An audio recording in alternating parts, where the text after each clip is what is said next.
नमस्कार दोस्तों, आप सभी का हमारे भक्ति एंड फन वीडियो चैनल में स्वागत है। आज मैं आप लोग को माघ मास महात्म्य का दूसरा अध्याय सुनाने जा रही हूँ। तो चलिए भक्तों, श्रवण करते हैं। राजा के ऐसे वचन सुनकर तपस्वी कहने लगा कि हे राजन, भगवान सूर्य बहुत शीघ्र उदय होने वाले हैं, इसलिए यह समय हमारे लिए स्नान का है, कथा का नहीं। सो आप स्नान करके अपने घर को जाओ और अपने गुरु श्री वशिष्ठ जी से इस महात्म्य को सुनो। इतना कहकर तपस्वी सरोवर में स्नान के लिए चले गए और राजा भी विधि पूर्वक सरोवर में स्नान करके अपने राज्य को लौटा और रानीवास में जाकर तपस्वी की सब कथा रानी को सुनाई। तब सूत जी कहने लगे कि महाराज, राजा ने अपने गुरु वशिष्ठ जी से क्या प्रश्न किया और उन्होंने क्या उत्तर दिया, सो कहिए। व्यास जी कहने लगे, हे सूत जी, राजा दिलीप ने रात्रि को सुख से सोकर प्रातः समय ही अपने गुरु वशिष्ठ जी के पास जाकर उनके चरणों को छूकर प्रणाम करके तपस्वी के बताए हुए प्रश्नों को अति नम्रता से पूछा कि गुरुजू, आपने आचार, दंड, नीति, राज्य, धर्म तथा चारों वर्णों के चारों आश्रमों की क्रियाओं, दान और उनके विद्यान, यज्ञ और उनकी विधिया, व्रत, उनकी प्रतिष्ठा तथा भगवान विष्णु की आराधना अनेक प्रकार से तथा विस्तार पूर्वक मुझको बतलाई। अब मैं आपसे माघ मास के स्नान के महात्म्य को सुनना चाहता हूँ, सो तपोधन नियम पूर्वक इसकी विधि समझाइए। गुरु वशिष्ठ जी कहने लगे कि हे राजन, तुमने दोनों लोगों के कल्याणकारी, वनवासी तथा गृहस्थियों के अंतःकरण को पवित्र करने वाले माघ मास का स्नान का बहुत सुंदर प्रश्न पूछा है। मकर राशि में सूर्य के आने पर माघ मास में स्नान का फल गौ, भूमि, तिल, वस्त्र, स्वर्ण, अन्न, घोड़ा आदि दानों तथा चंद्रायण और ब्रह्मा कूर्च व्रत आदि से भी अधिक होता है। वैशाख तथा कार्तिक में जब दान, तप और यज्ञ बहुत फल देने वाले हैं, परंतु माघ मास में इनका फल बहुत ही अधिक होता है। माघ में स्नान करने वाला पुरुष राजा और मुक्ति के मार्ग को जानने वाला होता है। दिव्य दृष्टि वाले महात्माओं ने कहा है कि जो मनुष्य माघ मास में सकाम या भगवान के निमित्त नियम पूर्वक माघ मास में स्नान करता है, वह अनंत फल वाला होता है। उसको शरीर की शुद्धि, प्रीति, ऐश्वर्य तथा चारों प्रकार के फलों की प्राप्ति होती है। अदिति ने 12 वर्ष तक मकर संक्रांति में अन्न त्याग कर स्नान किया। इससे तीनों लोकों को उज्जवल करने वाले 12 पुत्र उत्पन्न हुए। माघ में स्नान करने से ही रोहिणी, सुभगा, अरुंधति दानशीलता हुई और इंद्राणी के समान रूपवती होकर प्रसिद्ध हुई। जो माघ मास में स्नान करते हैं तथा देवताओं के पूजन में तत्पर रहते हैं, उनको सुंदर स्थान, हाथी और घोड़ों की सवारी तथा दान को द्रव्य प्राप्त होता है। अतिथियों से उनका घर भरा रहता है और उनके घर में सदा वेद ध्वनि होती रहती है। वह मनुष्य धन्य है जो माघ मास में स्नान करते हैं, दान देते हैं तथा व्रत और नियमों का पालन करते हैं। और दूसरों के पुण्यों के क्षीण होने से मनुष्य स्वर्ग से वापस आ जाता है, परंतु जो मनुष्य माघ मास में स्नान करता है वह कभी स्वर्ग से वापस नहीं आता। इससे बढ़कर कोई नियम, तप, दान पवित्र और पाप नाशक नहीं है। भृगु जी ने मणि पर्वत पर विद्याधरों को यह सुनाया था। तब राजा ने कहा कि ब्राह्मण भृगु ऋषि ने कब मणि पर्वत पर विद्याधरों को उपदेश दिया था, सो बताइए। तब ऋषि जी कहने लगे कि राजन, एक समय 12 वर्ष तक वर्षा न होने के कारण, सब प्रजा क्षीण होने के कारण संसार में बड़ी उद्विग्नता फैल गई।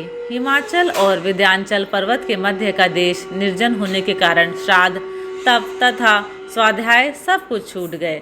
सारा लोग विपत्तियों में फंसकर प्रजाहीन हो गया। सारा भूमंडल फल और अन्न से रहित हो गया। तब विंध्याचल से नीचे बहती हुई नदी के सुंदर वृक्षों से आच्छादित अपने आश्रम से निकलकर श्री भृगु ऋषि अपने शिष्यों सहित हिमालय पर्वत पर गए। इस पर्वत की चोटी नीली और नीचे का हिस्सा सुनहरी होने से सारा पर्वत पीताम्बरधारी श्री भगवान के सहज लगता था। पर्वत के बीच का भाग नीला और बीच बीच में कहीं कहीं सफ़ेद स्फटिक होने से तारों से युक्त आकाश जैसी शोभा को प्राप्त होता था। रात्रि के समय वह पर्वत दीपकों की तरह चमकती हुई दिव्य औषधियों से पूरित किसी महल की शोभा को प्राप्त होता था। वह पर्वत शिखाओं पर बांसुरी बजाती और सुंदर गीत गाती हुई किन्नरियों तथा केले के पत्तों की पताकाओं से अत्यंत शोभा को प्राप्त हो रहा था। यह पर्वत नीलम, पन्ना, पुखराज तथा इसकी चोटी से निकलती हुई रंग बिरंगे किरणों से इंद्रधनुष के समान प्रतीत होता था। स्वर्ण आदि सब धातुओं से तथा चमकते हुए रत्नों से चारों ओर फैली हुई अग्नि ज्वाला के समान शोभायमान था।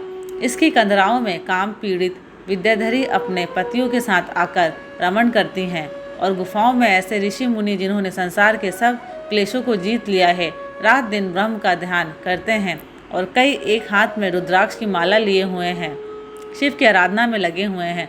पर्वत के नीचे भागों में जंगली हाथी अपने बच्चों के साथ खेल रहे हैं तथा कस्तूरी वाले रंग बिरंगे मृगों के झुंड इधर उधर भाग रहे हैं। यह पर्वत सदा राजहंस था, मोरों से भरा रहता है, इसी कारण इसको हेमकुंड कहते हैं। यहाँ पर सदैव ही देवता, गुहक और अप्सरा निवास करते हैं। दूसरा अध्याय समाप्त हुआ। अब चलिए भक्तों, तीसरा अध्याय श्रवण करते हैं। तब राजा दिलीप कहने लगे कि महाराज, यह पर्वत कितना ऊंचा और कितना लंबा चौड़ा है। तब वशिष्ठ जी कहने लगे कि 36 योजन ऊंचा, ऊपर चोटी में 10 योजन चौड़ा और नीचे 16 योजन चौड़ा है, जो हरि, चंदन, आम, मदार, देवदार और अर्जुन के वृक्षों से सुशोभित है। दुर्भिक्ष से दुखी होकर इस पर्वत को और फल फूलों से परिपूर्ण देखकर भृगु वहीं रहने लगे और यहाँ पर कंदराओं, वनों और उपवनों में बहुत दिनों तक तप करते रहे। इस प्रकार जब भृगु ऋषि वहाँ पर अपने आश्रम पर रह रहे थे तो एक विद्याधर अपनी पत्नी सहित उतरा। वे अत्यंत दुखी थे। उन्होंने भृगु ऋषि को प्रणाम किया और ऋषि ने बड़े मीठे स्वर में उनसे कहा कि हे विद्याधर, तुम बड़े दुखी दिखाई देते हो, इसका क्या कारण है? तब विद्याधर कहने लगा कि महाराज, पुण्य के फल को पाकर, स्वर्ग पाकर तथा देवतुल्य शरीर पाकर भी मेरा मुख व्याघ्र जैसा है। मेरे दुख और अशांति का यही एक कारण है, न जाने किस पाप का फल है। मेरे चित्त की व्याकुलता का दूसरा कारण भी सुनिए। मेरी पत्नी अति रूपवती, मीठा वचन बोलने वाली, नाचने और गाने की कला में अति प्रवीण, शुद्ध चित्त वाली, सातों सुरों वाली, वीणा बजाने वाली, जिसने अपने कंठ से गाकर नारद जी को प्रसन्न किया, नाना स्वरों के नाद से वीणा बजाकर कुबेर को प्रसन्न किया, अनेक प्रकार के नाच ताल से शिव जी महाराज भी अति प्रसन्न और रोमांचित हुए। शील, उदारता, रूप तथा यौवन में स्वर्ग की कोई अप्सरा भी इस जैसी नहीं है। कहाँ ऐसी चंद्रमुखी स्त्री और कहाँ मैं व्याघ्र मुख वाला, यही चिंता सदैव मेरे हृदय को जलाती है। विद्याधर के ऐसे वचन सुनकर तीनों लोकों की भूत, भविष्य और वर्तमान की बात जानने वाले तथा दिव्य दृष्टि वाले ऋषि कहने लगे कि हे विद्याधर, कर्म के विचित्र फलों को प्राप्त होकर ज्ञानी पुरुष भी मोह को प्राप्त हो जाते हैं। मक्खी के पैर जितना विष भी प्राण लेने वाला हो जाता है। छोटे छोटे पापों का फल भी अत्यंत दुखदायी हो जाता है। तुमने माघ मास की एकादशी का व्रत करके द्वादशी न आने तक शरीर में तेल लगाया, इसी पाप कर्म से व्याग्र हुए। एकादशी के दिन उपवास करके द्वादशी को तेल लगाने से राजा पुरुरवा ने भी कुरूप शरीर पाया था। तब वह अपने कुरूप शरीर को देखकर दुखी होकर हिमालय पर्वत पर देव सरोवर के किनारे पर गया।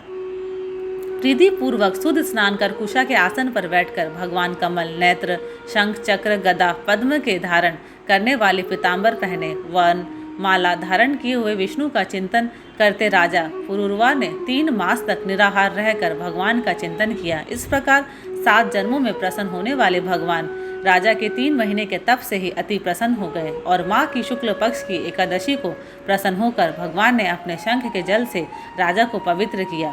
भगवान ने उसके तेल लगाने की बात याद दिलाकर सुंदर देवताओं का सा रूप दिया, जिसको देखकर उर्वशी भी उसको चाहने लगी और राजा कृतकृत होकर अपनी पुरी को चला गया।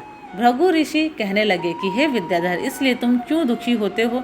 यदि तुम अपना यह राक्षसी रूप छोड़ना चाहते हो तो मेरा कहना मानकर जल्दी ही पापों को नष्ट करने वाली हेमकूट नदी में माघ में स्नान करो, जहाँ पर ऋषि सिद्धि देवता निवास करते हैं। अब मैं इसकी विधि बतलाता हूँ। तुम्हारे भाग्य से माघ मास आज से 5वें दिन ही आने वाला है। पौष शुक्ल एकादशी से इस व्रत को आरंभ करो। भूमि पर सोना, जितेंद्रिय रहकर दिन में 3 समय स्नान करके महीना भर निराहार रहो। सब भोगों को त्याग कर तीनों समय भगवान विष्णु का पूजन करो। जब तुम द्वादशी को शिव जी स्तोत्र और मंत्रों से पूजन करोगे तो तुम्हारा मुख देखकर सभी चकित हो जाएंगे और तुम अपनी पत्नी के साथ सुखपूर्वक क्रीड़ा करोगे। माघ मास के प्रभाव को जानकर सदा माघ में स्नान करो। पाप दरिद्रता से बचने के लिए मनुष्य को सदा यत्न से माघ मास का स्नान करना चाहिए। स्नान करने वाला इस लोक तथा परलोक में सदा सुख पाता है। वशिष्ठ जी कहते हैं कि हे दिलीप, भृगु जी के यह वचन सुनकर वह विद्याधर अपनी स्त्री सहित उसी स्थान पर पर्वत के झरने में माघ का स्नान करता रहा और उसके प्रभाव से उसका मुख देव सदृश हो गया और वह मणिग्रीव पर्वत पर आनंद से रहने लगे। भृगु जी भी नियम की समाप्ति पर शिष्यों सहित इवा नदी के तट पर आ गए। तीसरा अध्याय समाप्त हुआ। धन्यवाद। आशा करती हूँ कि आपको मेरे वीडियोस पसंद आते हैं। अगर आपको मेरे वीडियोस पसंद आते हैं तो प्लीज़ लाइक, शेयर और सब्सक्राइब ज़रूर करें।